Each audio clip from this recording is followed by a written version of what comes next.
नमस्कार, स्वागत है आपका सुनो कहानी में।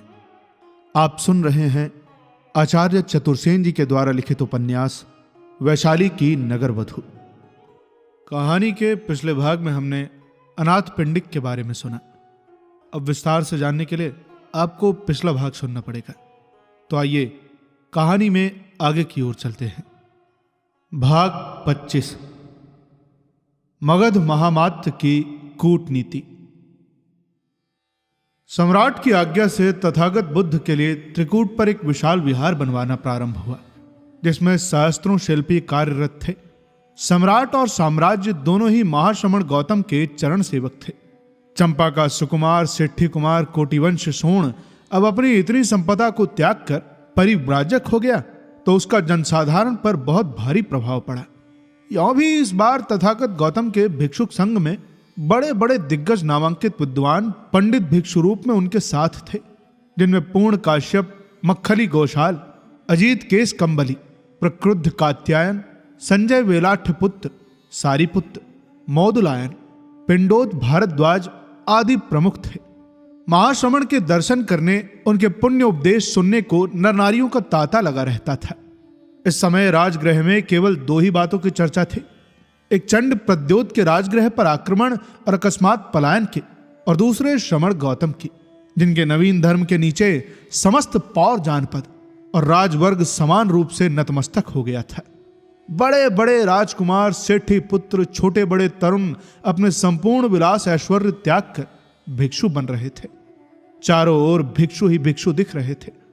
ब्रात्यों, संकरों और अब्राह्मणों को उनका धर्म बहुत अनुकूल प्रतीत हो रहा था। अब तक ब्राह्मणों का जो धर्म प्रजा पर बलात् चिपकाया गया था, उससे जनपद को संतोष न था। ब्राह्मण धर्म से भीतर ही भीतर द्वेष भावना देश में बहुत फैल गई थी, क्योंकि उनमें निम्न श्रेणी के उपजीवियों के विकास का कोई अवसर ही न था। वो राजाओं, ब्राह्मणों और सेठियों का धर्म था, वे ही उससे लाभान्वित होते थे।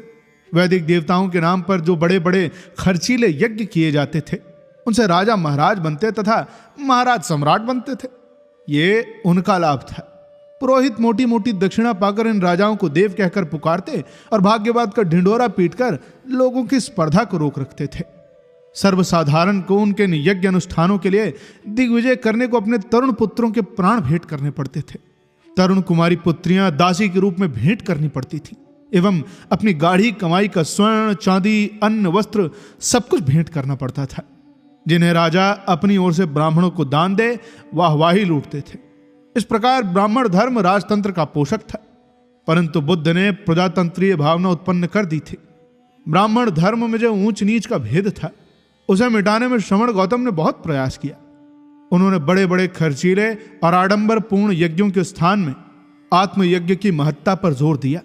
व्रात्य, संकर और विष ये सभी ब्राह्मण धर्म के बोझ से दबे थे। बुद्ध ने इनका उद्धार किया। ब्राह्मणेतर युवकों को उन्होंने श्रमण परिव्राजक बनाया। उन्हें ब्रह्मचर्य और अपरिग्रह की शिक्षा दी। देश के बड़े बड़े सुकुमार कोट्याधिप युवक जब ऐश्वर्य त्याग कर श्रमण बन गए, तो घबराकर ब्राह्मणों ने आश्रमों की स्थापना की और यह प्रचार किया कि बिना गृहस्थ और वृद्ध हुए कोई परिव्राजक न हो। तथागत का चेहरा कुछ पीत, थकित और चिंतित था। उनका शरीर कृश और वाणी कोमल थी। उनके अंग यौवन से परिपूर्ण थे। संपूर्ण अंग में एक सौंदर्य का प्रभाव प्रतिभासित होता था। वे बहुत भिनसार में ही आसन पर ध्यान मुद्रा में बैठ जाते थे और भक्तजनों को आनुपूर्वी कथा वार्ता सुनाकर सदुपदेश देते रहते थे। उनकी दृष्टि तेजवती, कुटस्थ और स्थिर थी। आर्य वर्षकार ने पास पहुंचकर परिक्रमा कर सामने आकर अभिवादन किया और एक ओर बैठ गए। महाश्रमण ने प्रसन्न दृष्टि से मगध महामात्य को देखा। मगध महामात्य की दृष्टि में गहरी चिंता की रेखाएं थीं। उन्होंने कहा, भगवान, साम्राज्य तो जनपद का सर्वश्रेष्ठ संगठन है ना? बुद्ध ने हंसकर कहा, यदि वो जनपद के प्रति उत्तरदायी हो। मगध महामात्य कुछ देर चुप रहे। फिर उन्होंने कहा, भंते, क्या वज्जियों का गणतंत्र सुसंपन्न है?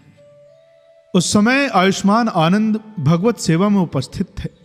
महाश्रमण कुछ देर चुप रहकर स्निग्ध वाणी से बोले, आनंद, वज्जीगण हर बार अपने संग सम्मेलन करते हैं ना? जी भंते, मैंने तो ऐसा ही सुना है। और आनंद, वे अपने गण संघ में सब एकत्र हो परामर्श करते हैं क्यों? एक साथ उठते बैठते तथा मिलकर काम करते हैं ना? हाँ, ऐसा ही है भंते। वे नियम विरुद्ध कोई कार्य नहीं करते ना? यही सत्य है भंते। वे किसी मर्यादा का उल्लंघन तो नहीं करते? नहीं भगवान, वे अपने पूर्वजों के कुल धर्म का पालन करते हैं, पूज्य पूजन करते हैं, ज्येष्ठों की आज्ञा मानते हैं क्यों? हाँ भंते, वे कुल पत्नियों तथा कुल कुमारिकाओं पर बलात्कार तो नहीं करते, उनका अपहरण तो नहीं करते? नहीं भंते, वे अपने आभ्यंतर एवं ब्राह्मचर्यों की यथावत अर्चना करते हैं ना? उनकी ठीक ठाक रक्षा तो करते हैं, बड़ी भोग देने में उदासीन तो नहीं है? नहीं भंते, बिल्कुल नहीं। विद्वानों अरहतों का रक्षण पालन यथावत करते हैं। वज्जियों के गणराज्य में साधुजन सुखी तो हैं। हाँ भंते। तो आनंद, वज्जीजन जब तक ऐसा करते रहेंगे तब तक उन्नत रहेंगे, उनकी अवनति नहीं हो सकती, उनके अवनत होने का भय नहीं है, वे समृद्ध होते जाएंगे। मगध महामात्य ने बुद्ध का संकेत गांठ में बांध लिया। उन्होंने समझा कि वैशाली में फूट डालनी होगी, उनका एक मत भंग करना होगा। उन्होंने बंग, कलिंग, अवंती, कौशाम्बी, गंधार, भोज, भरत, अस्सक, आंध्र, शबर, माहिष्मति, भृगुकच्छ, शूरपाटक, अश्मक, प्रतिष्ठान और विदिशा को गुप्तचर भेजे। उन देशों की वैशाली के प्रति उदासीनता उन्हें बड़ी महत्वपूर्ण लगी। उन्होंने अपने गुप्तचर वैशाली में भी फैला दिए। कोई रत्न पारखी होकर, कोई मूर्तिकार, कोई स्थापत्यकार होकर वैशाली में जा बसे। अनेक नट विट वैश्याएं, कुटिनियाएं, विदूषक और स्त्री वैशाली में फैला दिए गए। वे वज्जी परिषद के सभ्यों की पारंपरिक कलह, ईर्ष्या, द्वेष के कारणों का पता लगा लगाकर संकेत सूचनाएं भेजने लगे। विविध उपायों से वे उनमें कलह बढ़ाने लगे। वे सभ्य नागरिकों, शिल्पियों, दूतों एवं वणिकों के वेश में वैशाली भर में फैल गए। बहुतों ने मध्य की हाट खोल ली और वे छोटी छोटी बातों पर लोगों में झगड़े कराने लगे। तीक्ष्णतर मैन फल के रस से भरे मध्य के घड़े नैशैचिक कहकर संभ्रांत नागरिकों को देने लगे। अनेक बंध विपोषक, प्लवक, नट, नर्तक और औमिक लोग मुखियों को सुंदर सुंदर कन्याओं पर आसक्त करके उन्मत्त कर परस्पर लड़ाने लगे। वे एक सुंदरी को किसी मुखिया पर लगाते, जब वो उस पर अनुरक्त हो जाता तो उसे दूसरे के पास भेज देते और पहले से ये कहते कि उसने उसे जबरदस्ती रख छोड़ा है। इस प्रकार उनमें घातक युद्ध कराकर एक दूसरे को मरवा डालने लगे। क्षण क्षण पर अमात्य के पास संदेश आने लगे। अब वे इस घात में लगे कि कब और कैसे वैशाली को आक्रांत किया जाए। गुप्तचरों ने उन्हें वैशाली गण के सभी भीतरी भेद बता दिए थे। अंत में कूटनीति के आगार वर्षकार ने अपनी योजना स्थिर की। गुप्तचरों को बहुत सी आवश्यक बातें समझाकर वैशाली भेज दिया और उन्होंने मागधों की राज परिषद बुलाई। सम्राट के लिए वैशाली का आक्रमण अब साम्राज्य वर्धन का प्रश्न नहीं रह गया था। वे चाहे जिस भी मूल्य पर वैशाली को आक्रांत कर अम्बपाली को राजगृह ले आकर पट्ट राजमहिषी बनाने पर तुले थे। यद्यपि अपनी अभिसंधि उन्होंने अपने बाल मित्र से भी गुप्त रखी थी, परंतु अमात्य वर्षकार स्वयं ही उन्हें अम्बपाली के प्रति अभिमुख करते रहते थे। वर्षकार की योजना थी कि प्रथम अवंती के चंड प्रद्योत पर आक्रमण करके अरब समुद्र तक साम्राज्य का विस्तार किया जाए। रौरुक सोवीर पर उनकी गृध्र दृष्टि थी। जिस प्रकार चंपा सुदूर पूर्व के व्यापार का मुख था, उसी प्रकार रौरुक सोवीर तब पश्चिम का व्यापार मुख था। वहां यहूदी राजा सालोमन के जहाज स्वर्ण भरकर आते थे और बदले में वस्त्र, मसाले, हाथी दांत और अन्य पदार्थ ले जाते थे। उत्तर पश्चिम में सागल का राजा मगध का मित्र था। वर्षकार ने बहुत से बहुमूल्य उपानय भेजकर यहूदी राजा सामोलन को भी प्रसन्न कर लिया था। अब उनके साम्राज्य के विस्तार में अवंती का चंड प्रद्योत ही एक कांटा था। वे विराट चाहते थे पहले उसी को समाप्त करके रौरुक सोवीर पर अधिकार करें तथा अरब समुद्र तक उनके साम्राज्य का विस्तार हो जाए। इधर कौशल पर विफल आक्रमण होने से गांधार और चंपा की व्यापार श्रृंखला टूट रही थी और कौशल में परास्त होने का बुरा परिणाम वैशाली पर भी दिख पड़ रहा था। इसी से आर्य वर्षकार वैशाली से पहले अवंती पर अभियान चाहते थे। खैर, चाहे जिस कारण से भी हो, अमात्य और सम्राट में इस विषय में विवाद बढ़ता ही गया और राज्यवर्गीय जनों में भी यह अपवाद फैल गया कि आर्यवर्षकार और सम्राट में तीव्र मतभेद हो गया है। इसी समय उन्होंने मगध की राज परिषद को बुलाया। मागध विग्रह। राज परिषद का वातावरण बहुत शुद्ध था। महामात्य आर्यवर्षकार पत्थर की निश्चल मूर्ति के समान बैठे थे और वहीं सम्राट क्रोध में लाल हो रहे थे। सम्राट ने कहा, मैं पूछता हूं किसकी आज्ञा से अवंती में दूध भेजा गया? मेरी आज्ञा से दिया। मेरी आज्ञा से क्यों नहीं? देव को राजनीति का ज्ञान नहीं है। जब मैंने आज्ञा दी थी कि वैशाली पर अभियान की तुरंत तैयारी की जाए, मैंने उस आज्ञा पालन की आवश्यकता नहीं समझी। आपने कैसे यह साहस किया? साम्राज्य की भलाई के लिए देव, परंतु सम्राट मैं हूं। परंतु आप साम्राज्य की हानि भी कर सकते हैं।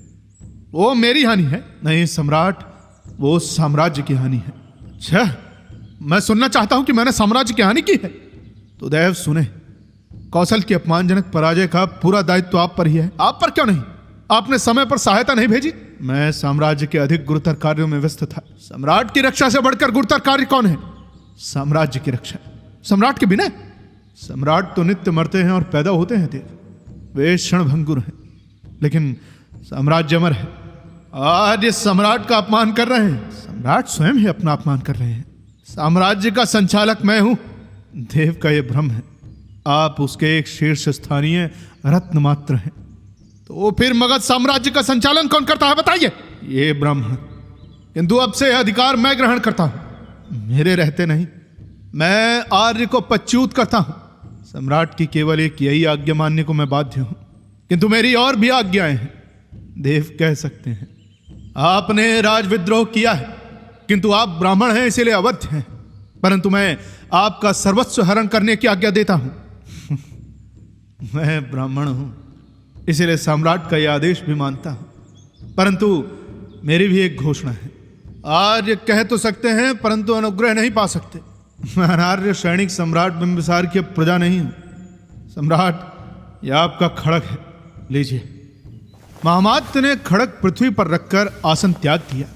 सम्राट ने कहा, तो फिर अब प्रजा को मेरे राज्य में रहने का अधिकार भी नहीं है। मैं मगध को त्याग कर ही अन्न जल ग्रहण करूंगा। इतना कहकर महामात्य ने सभा भवन त्याग दिया और पांव प्यादे ही अज्ञात दिशा की ओर चल दिए। राजगृह में सन्नाटा छा गया। सम्राट ने विज्ञप्ति प्रज्ञापित की, जो कोई आर्यवर्षकार को साम्राज्य में आश्रय देगा उसका सर्वस्व हरण करके उसे शूली दी जाएगी।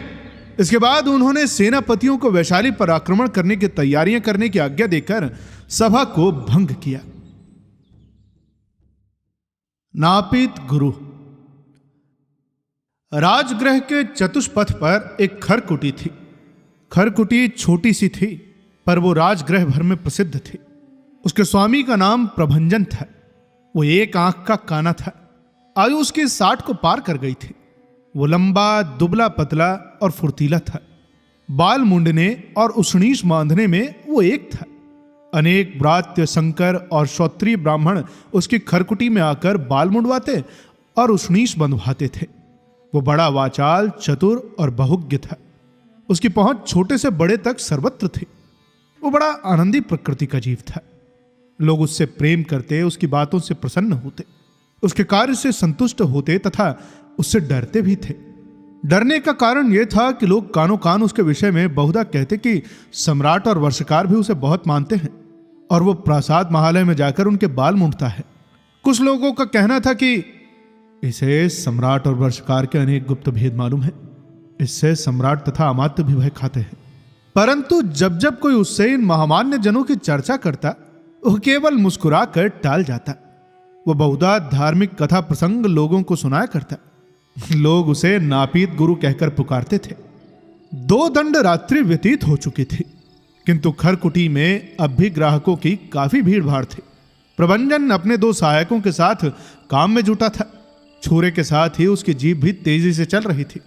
इतने में एक ग्रामीण वेशधारी पुरुष ने खरकुटी में प्रवेश किया। प्रभंजन ने बात रोककर कहा, क्या चाहिए अवश्य?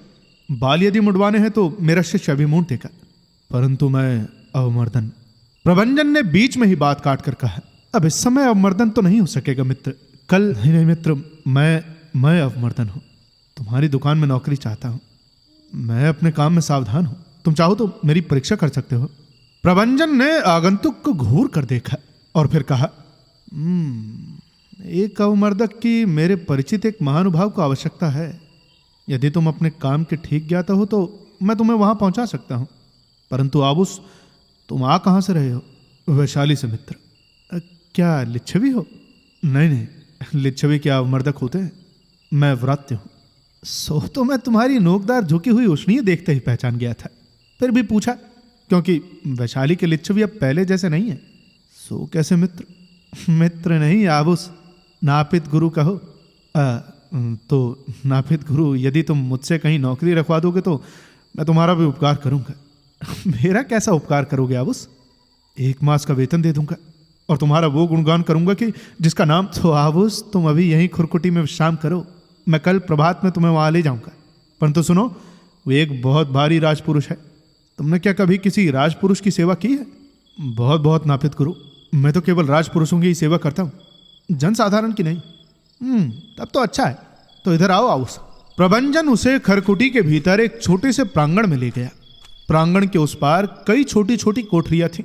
एक खोलकर उसने कहा, तो आबुस अभी तुम यहां विश्राम करो, एक मुहूर्त में मैं काम से निपटकर तुम्हारे आहार की व्यवस्था कर दूंगा। आज मैं बहुत व्यस्त रहा मित्र। अच्छा, तुमने सुना कि सम्राट ने आर्य अमात्य को पदच्युत किया है?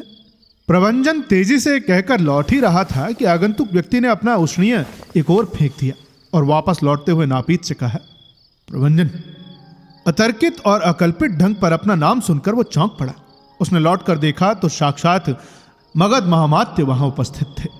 नापीत ने भूपात करके प्रणाम किया। अमात्य ने कहा, प्रभंजन, लेख की सामग्री ला और अभी एक लंबी यात्रा की तैयारी कर। प्रभंजन की वाचालता लुप्त हो गई। वो तेजी से दूसरी कोठरी में घुस गया और लेख की सामग्री लाकर उसने अमात्य के सामने रख दी। इस प्रकार छद्म वेश में एकाकी अमात्य का इस पैदल खरकुटी में आना उसे सर्वथा असंभाव्य प्रतीत हो रहा था। उसने बद्धांजलि होकर कहा, अरे यदि 1 घड़ी भर का मुझे अवकाश दें तो। हाँ, इतना काल तो मुझे लेख में लग जाएगा, परंतु प्रभंजन, तेरी यह यात्रा अत्यंत गुप्त होगी और मैं अभी 3 दिन इसी वेश में इसी खरकुटी में रहूंगा। ऐसा यत्न कर कि इसका किसी को ज्ञान न हो, समझा ना? हाँ, ऐसा ही होगा। आर्य। अमात्य लेख लिखने में लग गए। प्रभंजन ने झटपट ग्राहकों से छुट्टी ले सहयोगियों को आवश्यक आदेश दिए। एक खड़ग वस्त्रों में छिपाया, छद्म धारण किया और पर्यटक बंजारे के वेश में अमात्य के सम्मुख आ उपस्थित हुआ। अमात्य ने देखा और मुस्कुराकर समर्थन किया। फिर एक मुहरबंद पत्र और मोहरों से भरी थैली देकर उसे कहा, यह पत्र जितना शीघ्र संभव हो श्रावस्ती में सेनापति उदाई अथवा उनके सहकारी को मिल जाए। और कुछ कहना भी होगा आर्य? नहीं, यहां से तुम्हें यूं ही जाना होगा प्रभंजन, और मार्ग में एक अश्व खरीद लेना, किंतु वो साधारण ही हो, जिसमें किसी को संदेह न हो और तुम दस्युओं की दृष्टि में भी न पड़ो। हाँ, श्रावस्ती से लौटकर तुम वैशाली के मार्ग पर मेरी प्रतीक्षा करना। अब जाओ। प्रभंजन ने अभिवादन किया और तेजी से अंधकार में विलीन हो गया। अमात्य कोठरी का द्वार बंद कर दीपक सामने रख लिखने में व्यस्त हो गए। ये किसी को भी नहीं प्रतीत हुआ कि स्नापित गुरु की इस खरकुटी में, वहीं एक कोठरी में बैठ महामहिम मगध महामात्य महाराजनीति चक्र चला रहे हैं। अब कहानी में आगे क्या होता है, ये जानने के लिए आपको इंतजार करना पड़ेगा इसके अगले भाग का। जल्द ही मिलेंगे इसके अगले भाग के साथ। तब तक के लिए सुनते रहिए सुनो कहानी की अन्य कहानियां और अपना ख्याल रखिए। धन्यवाद।